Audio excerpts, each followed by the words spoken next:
अम्मा आयशा फरमाती हैं, एक दिन हुजूर नबी करीम सल्लल्लाहु अलैहि वसल्लम घर आए। मैंने देखा आज हुजूर बहुत खुश हैं। हुजूर जल्दी में कोई चीज़ उठा के जाने लगे।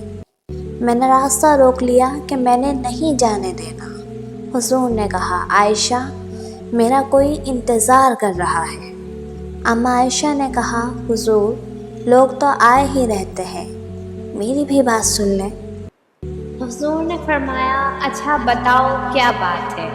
अम्मा आयशा फरमाने लगी कि मेरे वालिद ने कहा था जिस दिन हुजूर को खुश देखो तो मेरी और अपनी बख्शिश करवाना। नबी करीम ने अपने हाथ मुबारक उठाए। ए अल्लाह आयशा और अबू बकर को इज़्ज़त वाली ज़िंदगी अता फरमा। ए अल्लाह उनका हिसाब क़यामत में आसानी फरमा। और फिर कहा, ए अल्लाह उन्हें बग़ैर हिसाब ही जन्नत अता फरमा। हुजूर दुआ मांग चुके थे तो पूछा, आयशा खुश हो गई हो?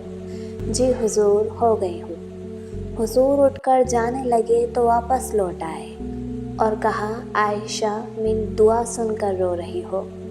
मुझे कसम है अल्लाह की इज़्ज़त की, मैं अपने हर उम्मती के लिए यही दुआ दिन में 2 मरतबा मांगता हूँ।